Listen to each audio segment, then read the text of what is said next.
Hi there folks, I'm Bryce Holdaway, he's Ben Kingsley, and we are the co-hosts of a weekly podcast called The Property Couch, which brings you the insider's guide to property investing. And today we're going to talk about the 4 pillars of mastery that you need to be all over if you want to build a property portfolio. But before we do, I want to ask my mate here whether or not it's true that on the first episode, did you make a very big, bold claim about people when it comes to money management? Oh, I did. I said basically a lot of people are done with money. And so I get to see that all the time in the work that we do in our business. And so I wanted to highlight to people that you've got to look after the money, because if you can look after the pennies, you look after the pounds. Ah, very good. He wasn't meaning to offend anyone. He's just trying to catch their attention because it's very, very true. But today we're going to talk about asset selection, borrowing power, cash flow management, and defense, because they are the 4 pillars that you must be very good at if you want to build a portfolio. So which one do you want to kick off? Well, ABCD, I'll go with A, asset selection. So asset selection is about owner-occupier appeal. If you want to get a great return, go where the people who buy with their heart, because they push values higher. Very good point, Ben. Investors buy with their calculator, owner-occupiers buy with their heart. And it's always good to remember that property investing is a game of finance. It's actually not a game of bricks and mortar. So my big tip, Ben, is not to buy properties that the banks don't like. Yeah, totally. I mean, that's a great segue into borrowing power. Number B. So number B, that's funny. Letter B. Letter B. So when we're talking about borrowing power, what we're talking about is making sure that we can work out how much money we can borrow, both sensibly today and tomorrow, because we don't want to have to sell the property in a couple of months when we can't afford it. Very true, Ben. When it comes to borrowing power, it's not just about the cheapest interest rate.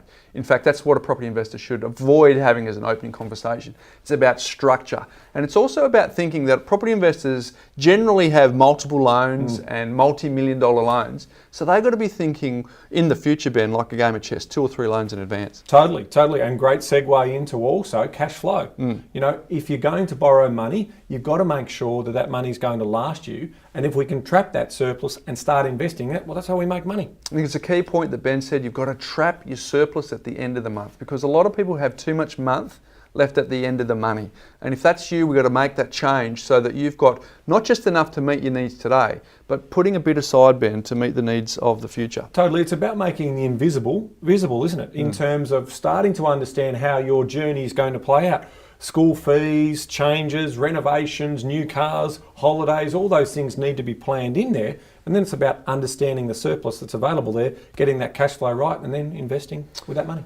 Very good points that Ben makes. So we've covered asset selection, we've covered borrowing power, we've covered cash flow management, and the last one we've got to cover, Ben, is defense. And that's if someone's going to go to all this trouble to build a portfolio, we've got to make sure that it's protected, and to make sure that in any form of attack on the family means that the portfolio doesn't come crashing down. It's risk mitigation, isn't it? So we're basically trying to say to you, protect the asset. So how do you do that? Insurances, building insurances, but also landlord protection, rental protection insurances.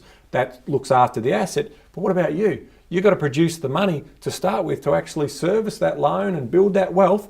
So what are you doing for yourself? Yeah, very good point, man. You've got to protect your assets, you've got to protect your income, and you've got to protect your lifestyle. So let's go through those again, Ben. Asset selection, yes. Borrowing power, cash flow management, and defense. They are the 4 pillars that you need to master. And if you want to learn a little bit more about each and every one of those, we have covered them on the Property Couch, haven't we, mate? We have in detail. So you get a lot more information around what we're talking about here in a little bit more depth. So episode number 2, episode 3, 4 and 5 covers each and every one of those pillars in turn. So go to thepropertycouch.com.au to check that out. And whilst you're there, download the free Money Smarts checklist, which will help people do what, Ben?